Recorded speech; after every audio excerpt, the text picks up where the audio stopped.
Herzlich willkommen in meiner Chaos Kitchen. Heute will ich mal was Leckeres für euch machen. Mondschnecken. Das sieht zwar alles ein bisschen sehr viel aus, aber das ist eigentlich gar nicht so wild. Ich zeige euch am besten mal, wofür wir was brauchen. Und dann klärt sich das so langsam auf. Zum einen haben wir hier für den Hefeteig Mehl, Zucker, Vanillezucker, weiche Butter, Salz, Hefe, Honig kommt da noch rein, Eier und Milch. Das sind meine Utensilien. Ich hoffe, ich habe diesmal nichts vergessen. Dann, das ist für den Guss, genau, Puderzucker und Milch. Hier haben wir ein Ei und Milch für das Bestreichen vom Teig. Und damit fangen wir jetzt auch gleich an. Das ist Milch, Speisestärke, ein Päckchen Mohnback oder Mohnmischung. Verlinke ich euch aber in der Videobeschreibung, aber wir kriegen halt hier sowas nicht und das wurde mir lieberweise mitgebracht. Und Vanillezucker. Und das vergessen wir jetzt alles erstmal. Wir fangen nämlich erstmal hier mit der Mondfüllung an. Dazu brauchen wir einen Herd. Den mache ich schon mal an. Da kommt die Milch hier rein.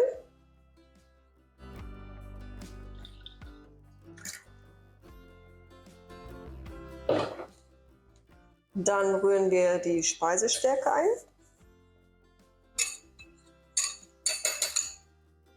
Ja, wenn alles rauskommt. Und den Vanillezucker, genau.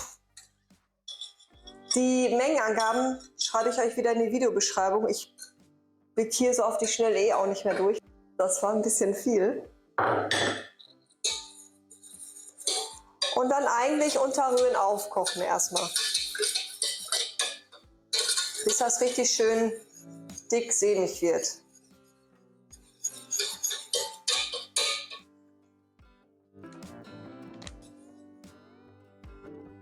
Ihr seht jetzt schon, das wird jetzt schon dick. Ich nehme jetzt erstmal von der Platte, weil sonst brennt es an. Jetzt rühren, rühren, rühren, rühren, rühren. Den hatten wir euch schon mal aus. Das sollte man immer darauf achten. Jetzt sind wir eigentlich schon fast fertig hier mit der Füllung. Auch keine Klumpen mehr drin. Jetzt kommt die Mondfüllung da rein.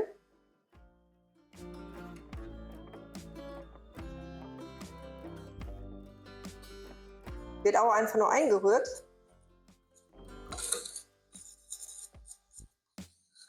So, wenn ihr das alles schön verrührt habt, stellt das einmal kurz zur Seite. Ich mache mir einmal mit dem Teigschaber hier alles so ein bisschen ab. Damit der da nicht antrocknet, oder? Ja, genau. Weil jetzt wende ich den coolen Trick an, den ich zwar kannte, aber mal falsch angewendet habe. Da wurde mir aber schon unter das Video geschrieben, wie man das richtig macht.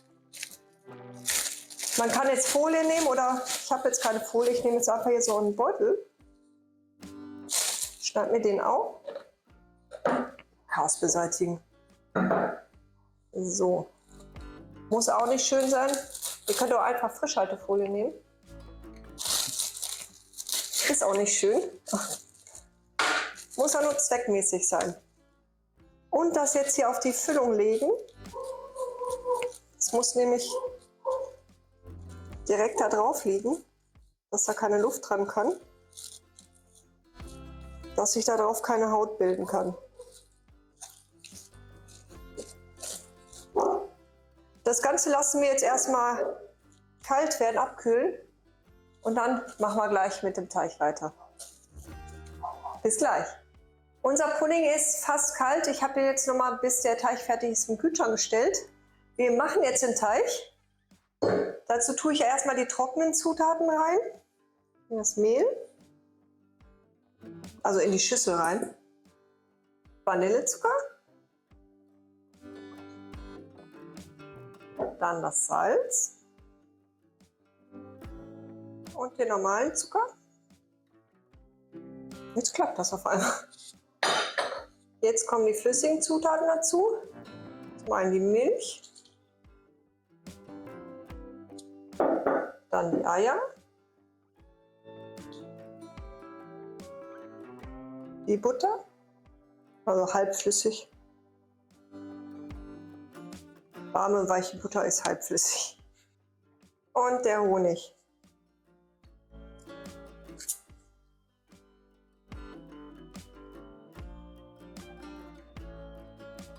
Der will immer nicht ganz so schnell wie ich. Und hab Pech gehabt. Und das Ganze rühren wir jetzt einmal durch, bis der Teig fertig ist.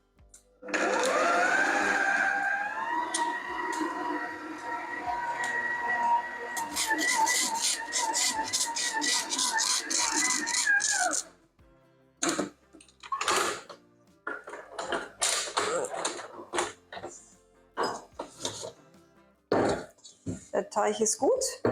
Das verknete ich jetzt gleich noch. Das ist halt vom Rand noch.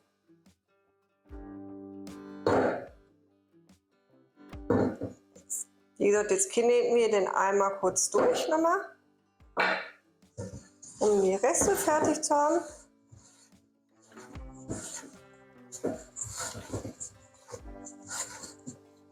Und dann lassen wir den einfach eine halbe Stunde ungefähr gehen. Er muss sich jetzt nicht stark vergrößern, aber ein bisschen, dass die Hefe sich dann, dass sie arbeiten kann.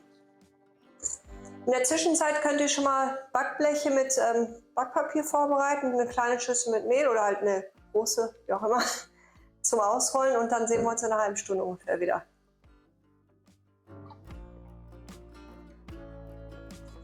Der Teig ist gegangen, jetzt können wir den ausrollen. Und schon mal ein bisschen Mehl hier hin. Der fühlt sich auch schon super toll an. Ein bisschen Mehl. Aber nur ein bisschen Mehl, ne? Ihr braucht gar nicht so viel. Jetzt rollt ihr den längs aus, oder je nachdem wie groß ihr die haben möchtet, rollt ihr dann den Teig aus. Ich möchte jetzt so mittelgroße haben.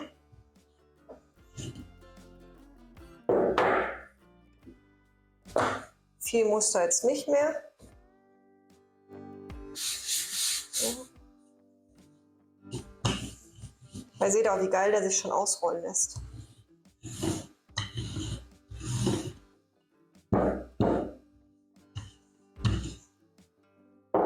Ja, so ist das schon gut. Der ist jetzt auch nicht zu dünn. So ungefähr. Ist aber schwer zu sagen halt, aber da noch ein bisschen. Aber wie gesagt, nicht zu dünn, weil da soll auch noch irgendwas zwischen sein, dass der Teig aufgehen kann.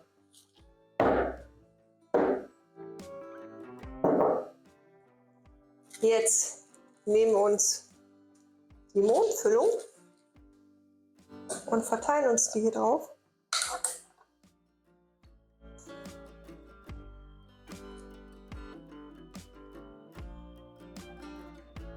Alles schön da drauf. Tun, hauen, klatschen, wie auch immer.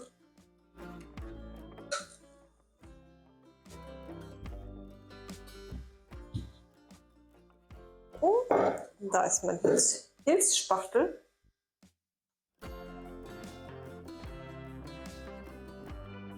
Und dann verteilen wir uns das. Gleichmäßig nach Möglichkeit.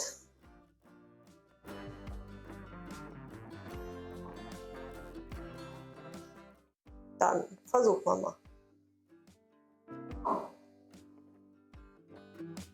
Weil die sollen ja nachher auch schon schön aussehen. Ihr müsst das versuchen, halt so ein bisschen zu ziehen, dass das so ein bisschen auf Spannung ist. Wahrscheinlich werde ich gleich die Pfoten dreckig haben.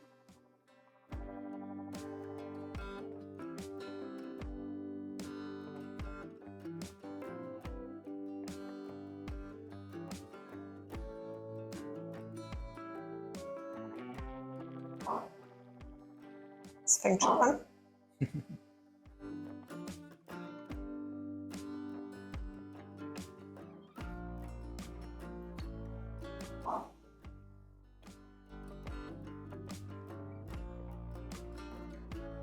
So.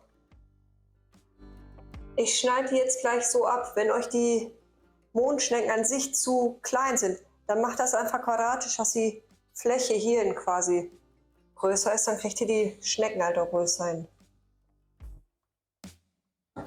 Jetzt nehmt ihr euch ein Blech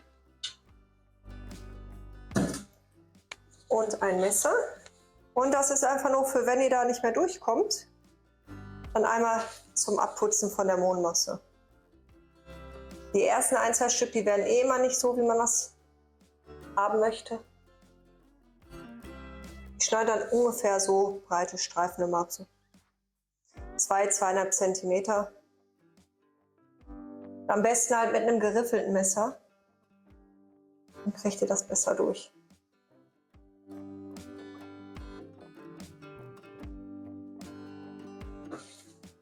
Jetzt schon viel an.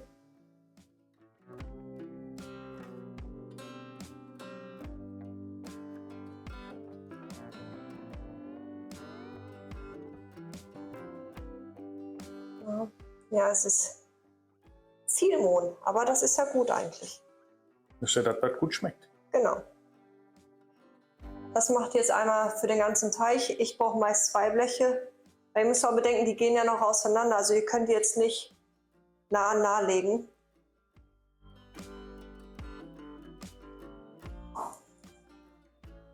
Es sieht zwar aus wie eine Sauerei, weil das recht flüssig ist, aber das macht das halt schön saftig noch nachher. Dass der Teig ja nicht austrocknet. Und was wir jetzt für das Äußere noch machen, um den Teig nicht auszutrocknen, ist einfach nur ein Ei mit ein bisschen Milch verquirlen und die damit einstreichen.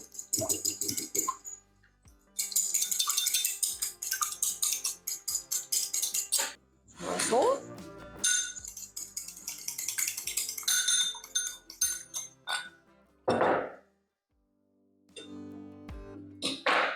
Und jetzt einfach nur halt hier die äußeren Ränder damit einschmieren. Und wenn ihr da oben drüber geht, dann habt ihr nachher den ganzen Mohn hier drin. Der jetzt auch nicht so wild, aber das soll ja auch da noch ein bisschen schön aussehen. Und wenn da überall Mohn ist, dann sieht man ja die Form halt gar nicht mehr. Ich habe den Backofen schon auf 175 Grad Umluft vorgeheizt. Oder Martin hat das gemacht. Ja, ich tue auch mal was. Dann müsst ihr die für ungefähr 20 Minuten noch backen. Jedes Blech. Müsst ihr auch mal gucken, die sollen so schön goldgelb werden. Bisschen darauf achten. Und dann sind die auch schon fertig. Dann können wir die mit dem Guss verzieren oder den Guss machen und die damit verzieren. Weil den können wir eigentlich jetzt auch eben im Anschluss schon mal machen. Während die im Backofen sind. Wir vertreiben uns jetzt die Zwischenzeit mit dem Guss. Halt einfach ich habe jetzt einfach nur Puderzucker genommen. Ich kann jetzt auch wieder keine Menge sagen. Ich nehme das immer so, wie es gerade kommt. Und tue dann halt Milch da rein. Dass das ein schöner sämiger Guss wird. Weil die einen mögen mehr, die anderen mögen weniger. Ich mag viel mehr. Weil sehr viel Guss ist immer gut. Und vielleicht ein bisschen vorsichtiger rühren oder eine größere Schüssel nächstes Mal. Ein bisschen muss immer daneben. Ja. Sonst wäre es ja langweilig. Und den kann man jetzt auch stehen lassen, ohne dass der antrocknet? Oder? Ja. Zur Not, wenn der doch noch, das ist ja jetzt nur insgesamt 40 Minuten mit dem Antrocknen, die Gefahr quasi, aber jetzt schon nicht mehr, weil die schon ein paar Minuten drin sind. Zur Not einfach noch mal ein bisschen Milch dazugeben und dann ist der wieder, wie er sein soll. Jetzt warten wir nur noch drauf, dass sie fertig gebacken sind, auch das zweite Blech, dann kann die anderen auch ein bisschen auskühlen. Und dann schmieren wir die schön mit dem leckeren Guss ein. Guck mal.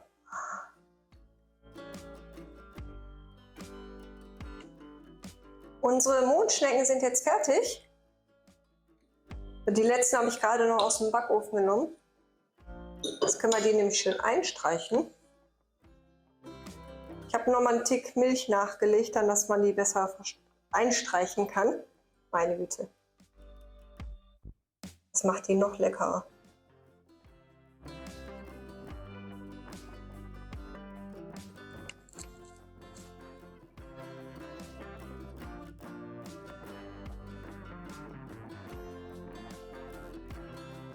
Ich habe mir jetzt nochmal die Gabel vom Rühren zur Hilfe genommen, weil die so ein bisschen hier über das Backpapier rutschen. Aber die sehen ja jetzt schon mega geil aus. Das tun sie. Das war's jetzt. Die sind zwar jetzt noch nicht ganz fertig, weil der Guss ja trocknen muss, aber ich mag den auch, wenn er flüssig ist. Deswegen habe ich mich spontan entschieden. Ich probiere die jetzt schon mal. Oder ich schneide die für euch an, sagen wir mal so. Ich nehme auch eine kleine raus. Damit mehr große für mich sind. Nein, für den Besuch, den wir kriegen. Aber ich muss mal einmal hier, dann kann ich besser schneiden.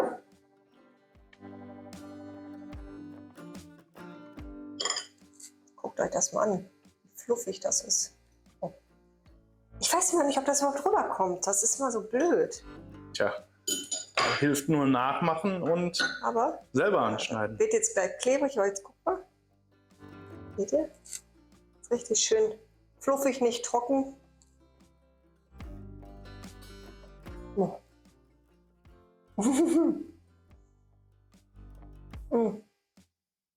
Und was so ein Zuckerguss ausmacht. Und ich habe die vor kurzem gemacht, aber ohne Zuckerguss, weil ich keinen Puderzucker mehr hatte. Die waren auch schon lecker, aber das ist jetzt richtig, richtig geil. Ja, wir sind wieder am Ende angekommen. Ich würde sagen, wenn euch das Video gefallen hat, gebt mir einen Daumen nach oben, abonniert meinen Kanal und schreibt mir in die Kommentare, wie es euch geschmeckt hat, wenn ihr es nachgemacht habt. Ansonsten, ich esse jetzt weiter. Schönen Tag euch und ciao, ciao.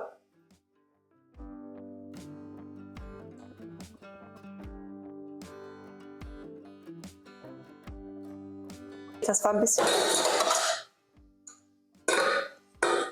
Vanillezucker. Warte ich denn? Einen Moment.